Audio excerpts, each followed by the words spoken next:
Okay guys, here is my support 10.8 tier list. As you can see, we're doing it live on stream because, you know, chat's scrolling by over there. Hope they're behaving themselves as well. Oh, we've got alerts on as well. We might as well keep them on. We've already delved in too deep into the stream.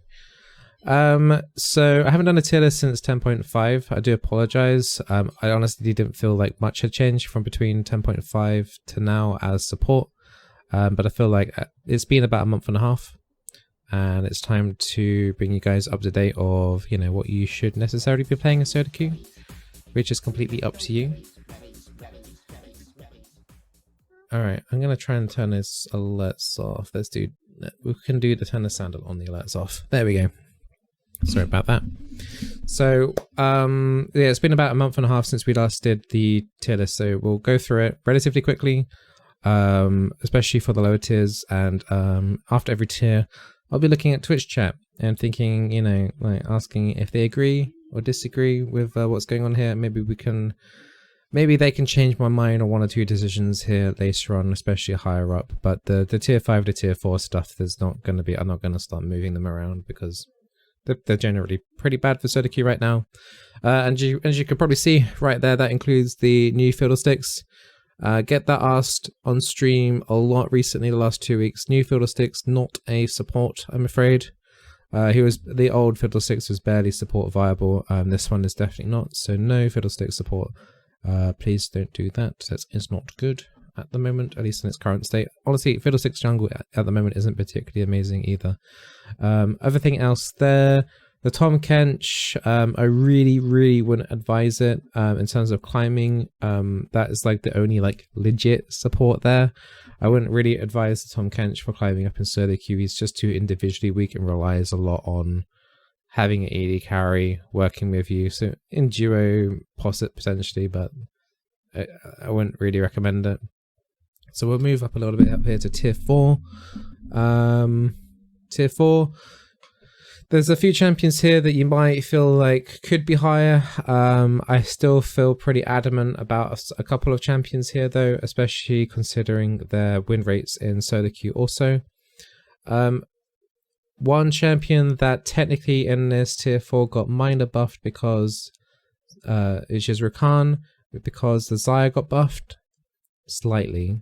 So that does technically make the Xayah Rakan power ever so slightly more. But overall, it's not even enough to make Rakan, in my opinion, that great in Soraka. I believe he's getting some attention in pro play, but in Soraka, I don't rate him very highly, unfortunately. At least I don't anyway.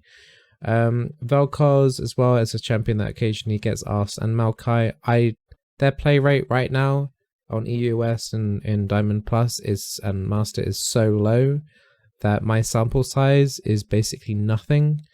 But from my own experience of playing those champions in the past, is that there's much better variations, such as Xerath instead of Vel'Koz, and Leona, or any other tank, in fact, other than the Maokai. So I know Galio had an ult buff change last patch. Still very little play. I've only seen him play one game, and that was at Twitch Rivals, I think it was, where it was like a Senna, Starve, funnel kind of thing going with a Galio. But honestly, Senna starving anything with anything is pretty decent right now. That's in a decent spot at the moment. Everyone happy with that? With tier 5 and tier 4 chat? We good? We clear that this champion should not be played in Soraka? Are we all in agreement here? Or at least you shouldn't be playing them in Soraka. There's a couple of like maybe minor ones, like if you absolutely must, like the one tricking, a couple of them there. Like if you come from mid lane from Vel'Koz, yeah, do it just to learn support. But you disagree? Well, tough. It's my tier list. All right, tier 3. Here we go. Chat's gonna be in a way slightly. Oh yeah, there's some slight spoilers there. Nautilus, Zillion, Pike, Xerath, Lux, Karma, Thresh, Brand, Alistair, Morgana. Do note in 10.5 I had Morgana Lure. She did receive some minor buffs that has been accommodated into tier 3. I think Morgana on the tier 3 there is potentially the strongest. It's not, the power isn't from left to right. just so that you understand that. It's not based on from left to right, it's just randomly allocated in the tier. But if I had to choose the strongest one in that tier, in the tier 3, it would be Morgana. She's generally a safe pick, but I still feel like her ulti is very counterproductive. It reminds me a lot of old Urgot and how he got revamped. Forcing a squishy enchanter to go into melee range like that is really dumb, and a lot of the time completely pointless. Nautilus was tier 2, I've moved him down to tier 3. I feel like his power has gone down. There are much scarier tanks to be fighting against in the lane. Bear in mind, you can play these champions in tier 3. These tier 3 champions, in my opinion, are just average. They're not outstanding, okay? So I know a few people in chat are triggered by the Nautilus. You can play them, but he's not amazing. He's just average, right? He's just average. You can play it. You can probably get 50% win ratio. That's just not what this tier list is about. We're finding what champions are the absolute best. Unfortunately, in my opinion, Nautilus has fallen down to where he used to be. There's some minor ones there as well. You could argue the Thresh in a duo queue setup with like a less mobile AD carry can work there. But with Callista and Varus being nerfed a little bit this patch as well, Thresh's power spike has gone down a little bit as well because of that. So do factor that in as well. Other than that, Karma's good in laning phase, trash outside of it in my opinion. Zillion ulti has good potential, but generally he's way too risky in lane anyway to even start get going. Brand is an okay option if you've got only AD on your team and you need the AP boost. That is a champion that, you know, is pretty damn good. If you just want pure magic damage, Brand is definitely a factor there. You'll see higher up, I might as well tell you, like, you know, like, you'll see. But I mean, Xerath is also another good option for that as well. So yeah. What about Lux in tier 2? Nah, like her play rate at the moment is extremely low, but she's just kind of too squishy. She has the damage, she can snowball, but getting to that stage is extremely risky. You could probably do like a Lux Caitlyn lane if you don't want to play Morgana, or if Morgana is like banned, Lux Caitlyn can work. But then there really isn't that much going on there as well. So just a bit of them. These are just like meh. They can work. If you want to one-trick these, it's fine. If you're happy one-tricking them, that's fine. But I advise you to look into other territory. Apart from the people getting triggered by Nautilus, are you guys happy with that tier 3? Do you want to see what's on tier 2 and tier 1 that might cheer you up? Morkai, well, unfortunately, tough. I did say I would factor your opinion in, but you know, diddums. Tier 2. So we've moved up Yuumi. She was originally tier 3 from 10.5. Yuumi has become a lot stronger, particularly in high elo. Yuumi Ezreal is probably the most disgusting thing you could play in bot lane right now. Yuumi is super annoying. Senna received a slight nerf this patch. It wasn't crazy. She's still pretty annoying if the situation pairs up. Say if you're doing, a lot of it comes down to is the starving builds, where you just say if you have an AP carry bot lane, or if you have a bot lane that wants to play a non-conventional champion down there, Senna fits into that perfectly. Otherwise, apart from this scenario, she doesn't do as great, but I felt that she's still tier 2 just because of that. Also, she can pretty much snowball in the low elos as well if you're mechanically gifted as well. Now, here are a few weird ones. So, Lulu is good, like really good if you have the right AD carry with it. Not the right AD carry, she does really bad. So understand when to take Lulu. So do it with a hyper carry, like a Kog'Maw, a Vayne, a Jinx can kind of work too. Has to be someone with a lot of auto attacks. If you play Lulu with a Jhin, that's bad. Don't do that. But if you under the right conditions, Lulu is tier 1, or even in some cases tier 1. Like if you have a really good Kog'Maw, then that is really strong at the moment. So I think she's fairly well balanced in tier 2, but try and meet up with those requirements of having a hyper carry or 2 for that. Janna, yeah. Blitzcrank, you know, everyone knows Solar Q Pub Stomper can be pretty effective. Don't pick him first pick, otherwise you could get you know, countered by enemy tanks or Morganas.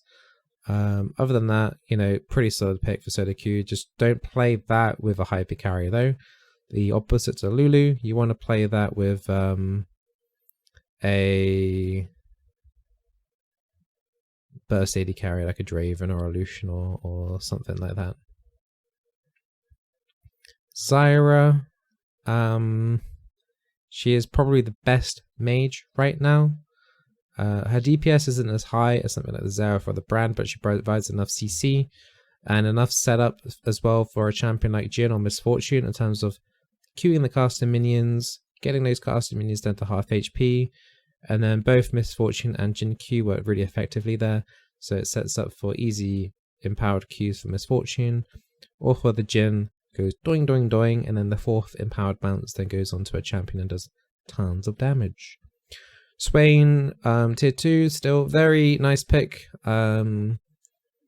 very cheesy as well. A lot of people still don't know how to play against Swain.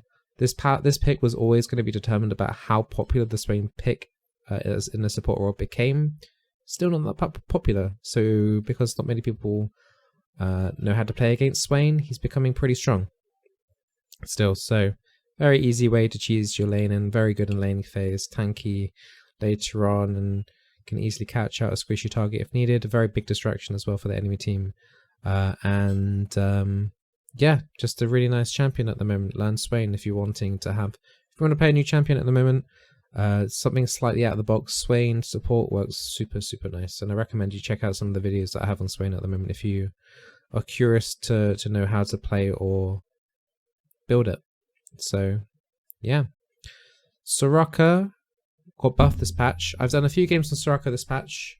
I did about 5-6 games before on patch 10.8 today, because I was considering making this video yesterday, but I wanted to get a hands-on feel how Soraka is. I think Soraka feels almost as good as she used to. So the mana changes that she had done, here's what I recommend you do if you are going to pick up Soraka, is you don't need Fairy Charms in lane as much as you would do such like a Nami. Her mana in lane is pretty damn good right now, and you can, if you were going to go like the Athenes and Holy Grail build, then go for the Fiendish Code first before picking up Fairy Charms. So that will boost your damage up a little bit and heals a little bit, but you won't really need much of that mana regen. I'm not saying your mana issues are completely solved with it, but you know, it's a nice way to, you know, if that gold you have is straight into Fiendish Codex rather than it being like having to buy the Fairy Charms just for the mana regen. So she doesn't need that early. So you know, not many mana issues at all in lane, as long as you're not going absolutely mental, randomly pressing buttons and face rolling across the keyboard. Yeah, she feels pretty decent right now. So keep an eye on her. If you need a silence to prevent the enemy Katarina from ulting or some other channeled abilities, Soraka should be a primary pick for you. Like if the enemy has a jungle Rammus or a Nunu, silence interrupts both the snowball and the powerball. A really good support to protect yourself in lane against those champions as well. So yeah, viable at the moment. It's pretty exciting to see. You should be seeing some more Soraka videos on YouTube soon. And tier 1, honestly, not much not much coming into play here. It's the same sort of champions, apart from 1 or 2 maybe little surprises there. A couple of you may be wondering where Tarek was. So Nami, Leona, Sona, Bard, Tarek. So this is accommodating as well win rates from last patch as well, and not many support champions have been changed. So Sona I'm going to elaborate more into, and a lot of you are a little bit confused, and I thought it would be the mention that might confuse some of you. Sona is extremely good if you have no mechanical skill whatsoever. and I say that in like the politest way like possible, the amount of reward you get for playing Sona if you suck is huge. It lets you focus more on positioning and moving in a map. You guys are lolling, but I mean absolutely serious. You get way too much reward for playing Sona for doing nothing. So it's a very easy way to progress through, and once you make it outside the laning phase, once you hit level 11, get the reduced cooldowns on your QWE, then you're in a very good spot. You go like the tier build or whatever with Athenes and yeah, and just wreck with that. Honestly, it's try not to play it into something like Leona, because that's when it's going to be impossible for you to position properly for that. But, you know, if you know what you're playing against or got some idea what you're going to be playing against, and bonus points if they have an AD carry like Vayne where you can easily harass and get the charges off, hey, just mash your... Just detach the Q button from your keyboard and just like whack it against your forehead and you're in a good spot. That's good. Good times. Bard as well, I moved up from tier 2 to tier 1. I've liked the Omnistone Bard a lot. I'm gonna like mention this because I feel like I should do, even though my win ratio with Bard very recently has not been great. I felt like I was pretty impressed of the amount of control I had in team fights. Just gonna blame my teammates here. Teammates suck. FF15. But I think Bard has been really good in terms of roaming around the map, ditching your bad AD carry, and trying to make plays happen there. It's been pretty fun and pretty good. Warning, you need mechanics to play Bard, so, you know, if you're one-tricking Sona, you're not going to be able to play Bard, and if you one-trick Bard, you're not going to have the attention span to play Sona, so you probably can't play both. You'll have to choose one of those. Another champion that snuck up to tier 1 is Taric. Now Taric has been slowly climbing up since his mega nerfs sometime last year. He's progressed up from tier 4, crept his way up all the way up to tier 1. There's a lot of potential here with Taric. Ult timings are the thing that are going to be making breaking a good Taric. But I feel that it feels like fights in general. I know there's like a few cases of like assassins coming through and one-shotting you. There's been a lot more tank play because of Blade of the Ruin King and Titanic Hydra. Team fights in general are lasting a little bit longer than usual. So it's easier in general to land a Taric ult. And because there's so many more melee units in the game at the moment with like the tanky top laners, the stun, you're going to get more potential stun targets there as well, the Taric. So that's why he's come through more as well. I'd say also generally there's more AD these days than having an AP on the team as well, which obviously then helps out with the Bastion helps out with an extra little bit of armor there as well. So pretty solid pick right now as well if that's a tank-ish target, a tank utility champion that you're looking for and you haven't paid him yet. Leona, solid tank. There's literally nothing else to talk about there. She is the basic best tank to play at no matter what elo you're in. If you're looking for a tank and you don't know where to start, Leona. If you're high elo and you need a tank, Leona. She's just so easy to play, so forgiving. Missed your ulti, the cooldown on your ult's not even that long. Really, really good champion at the moment. Not exploited as much as she probably should be. And Nami.